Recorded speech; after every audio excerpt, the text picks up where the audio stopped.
Reasoning में top 5 questions part 8 लेके आए हैं आज, जो विभिन्न परीक्षाओं में पूछे गए प्रश्न हैं, जो विभिन्न पीसीएस में, एसएससी में, SSC CGL, bank PO, railway, NTPC, group D, अन्य प्रकार के परीक्षाओं में पूछे गए प्रश्न का पार्ट हम बनाते आ रहे हैं और आसान ट्रिक से समझाते जा रहे हैं। मैं कुंदन कुमार आपका स्वागत करता हूं आपके अपने चैनल एसएससी दीप पर। कैसे हैं आप लोग? आशा करते हैं बहुत अच्छे होंगे और मन लगा के पढ़ रहे होंगे। वीडियो अच्छा लगे तो लाइक कर दीजिएगा, चैनल पे नए होंगे तो सब्सक्राइब कर डालिए और अपने दोस्तों में शेयर कर दीजिए ताकि उन लोगों के पास भी आपका हेल्प मिल पाए इस चैनल के द्वारा। और बेल आइकन को ऑल सेट पे डाल दीजिए ताकि नोटिफिकेशन आपको मिलता रहे। और आपका कमेंट मेरे लिए बहुत ही महत्वपूर्ण है, बहुमूल्य है। आप अपना कमेंट डालिए। आगे प्रश्न पर आते हैं। प्रश्न संख्या 1, नीचे दिए गए प्रश्न में से उस आकृति को चुनना है जो अन्य तीनों से भिन्न है। अन्य तीनों से भिन्न है तो ये कैसे चुना जाएगा, उसको चुनना है।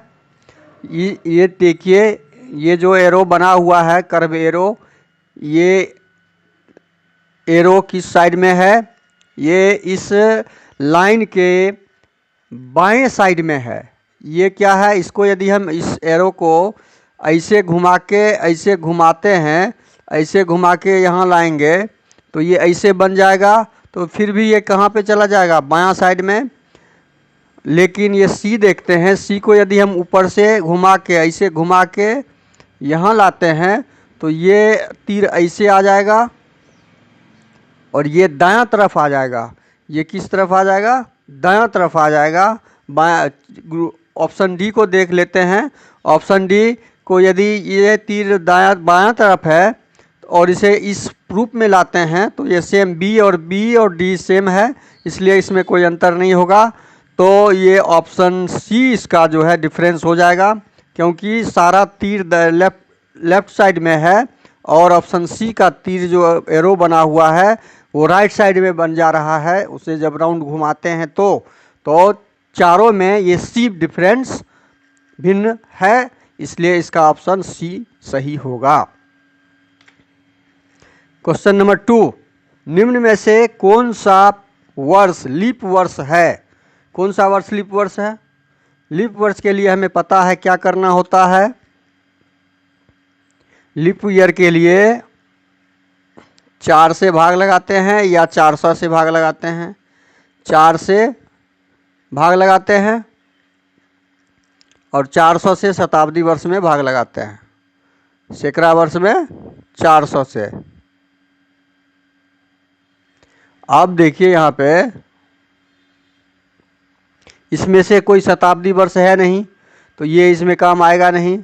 अब इसमें से देखना है 70, बस इकाई दहाई में लगा के देखना होगा। इकाई दहाई पे 4 से लगेगा, नहीं लगेगा। 4 से 2008 में 4 दूनी 8 ये लग जाएगा, तो यहाँ पे ही आपका लीप ईयर वर्ष निकल गया। आगे देख लेते हैं, 4 से इसमें लगेगा, नहीं। 4 पंचे 20, एक शेष बच जा रहा है। 4 से इसमें लगेगा, नहीं, इसमें भी शेष बच जा रहा है। तो इसलिए ऑप्शन नंबर बी क्या हो जाएगा? लीप ईयर वर्ष का सही ऑप्शन होगा 2008। क्वेश्चन नंबर 3 देखते हैं। नीचे दिए गए प्रश्न में आकृति का उचित दर्पण प्रतिबिंब उसके दिए गए 4 विकल्पों में से चुनना है। ये दर्पण है, ये दर्पण का प्रतिबिंब सामने में प्रश्न आकृति है। इस आकृति का प्रतिबिंब दर्पण में क्या बनेगा वो इसमें ऑप्शन से ढूंढना है। ऑप्शन में हमें पहले छांटना भी आना चाहिए, जिसे बोलते हैं छांटना। छांट के आंसर को ढूंढ के निकालना, 2 तरीका करना है। अब यहाँ पे देखिए, लाइन जो यहाँ बना हुआ है, 1 लाइन, 2 लाइन, 3 लाइन, 4 लाइन। यहाँ देख रहे हैं 4 लाइन, इसमें कोई लाइन नहीं है।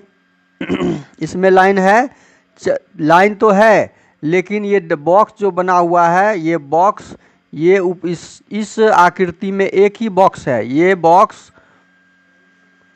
बॉक्स यहाँ पे एक ही है, लेकिन बाकी में इस आकृति में यहाँ 2 बॉक्स दिख रहे हैं, इसलिए ये आकृति तो यहीं कट जाएगा।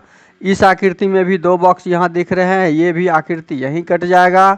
अब ये आकृति में एक बॉक्स है और इस आकृति में भी एक बॉक्स है।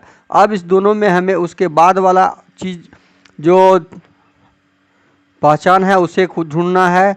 इसमें ये जो प्रश्न आकृति में ये जो साइड में लाइन जो डाला हुआ है, ये कॉर्नर डाला हुआ है, टेढ़ा डाला हुआ है, लेकिन इस आकृति में ये पैरेलल है, सीधा लाइन है, इसलिए ये आकृति भी यहाँ नहीं होगी दर्पण में।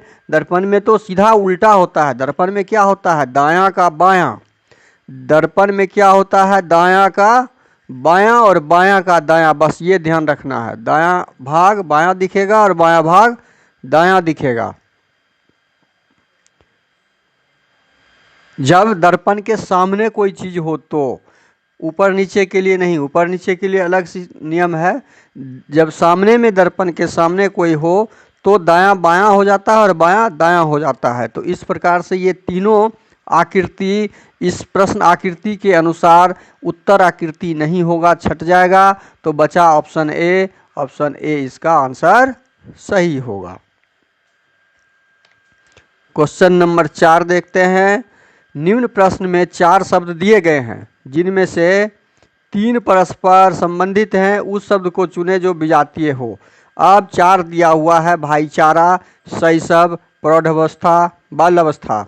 भाईचारा क्या है? भाईचारा जो होता है, भाई आपस में मिलके जो रहते हैं उसे भाईचारा कहते हैं। शैशव होता है बच्चे की आयु, प्रौढ़ावस्था बोलते हैं युवा की आयु, और बाल्यावस्था बोलते हैं बालक एज की आयु को, और प्रौढ़ावस्था बोलते हैं युवा के बाद की आयु को।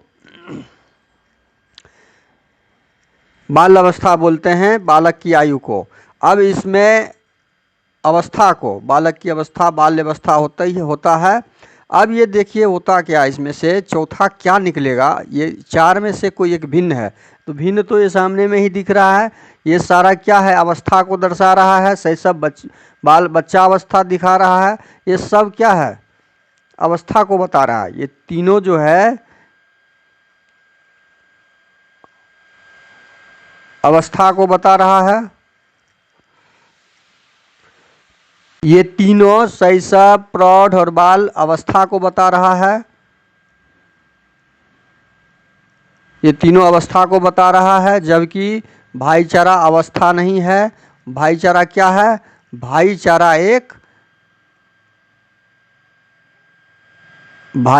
अवस्था नहीं है। भाईचारा एक क्या है? विशेषण है। ये भाईचारा इस तीनों से भिन्न है। ये तीनों से क्या है? भिन्न है। तो भाईचारा इससे अलग हो गया। तो ऑप्शन ए 4 का सही हो जाएगा। Option A. क्वेश्चन नंबर 5 देखते हैं। प्रश्न चिन्ह के स्थान पर नीचे दिए गए 4 विकल्पों में से एक शब्द ऐसा चुनें जिनके दाईं ओर वाले शब्द से वही संबंध हो जाए जो बाईं और दोनों शब्दों के बीच हो। अब इस औषधि और कमजोरी के बीच जो संबंध है वही संबंध किताब का किससे है, इसमें से वो ढूंढना है। तो औषधि क्या करता है? औषधि से कमजोरी दूर होता है। ये संबंध इसमें क्या निकल गया? औषधि दवा खाने से आदमी बीमार जो होता है उसकी कमजोरी दूर होती है। अब किताब क्या करेगा? किताब लेखक नहीं बनाएगा, किताब ज्ञान नहीं, किताब शिक्षक नहीं, किताब अज्ञानता किसको दूर करता है? किताब अज्ञानता को दूर करेगा। किताब किसे दूर करेगा? अज्ञानता को। तो इस प्रश्नवाचक चिन्ह के जगह पे क्या आ जाएगा? अज्ञानता। जिस तरह औषधि से कमजोरी दूर होती है उसी तरह किताब से अज्ञानता दूर होती है। ज्ञान की तरफ आदमी आता है, प्रकाश की तरफ आता है अंधकार से किताब के द्वारा। ये ऑप्शन नंबर ए इसका आंसर सही हो जाएगा। ऑप्शन नंबर ए सही हो जाएगा। वीडियो अच्छा लगे तो लाइक कर दीजिए, चैनल पे नए हो तो सब्सक्राइब कर डालिए और दोस्तों में शेयर कर डालिए। बेल आइकन को ऑल सेट पे डाल दीजिए ताकि नोटिफिकेशन मिलता रहे। और आपका कमेंट मेरे लिए बहुत ही बहुमूल्य है। आप कमेंट ज़रूर किया कीजिए। जय हिंद, जय भारत, थैंक यू।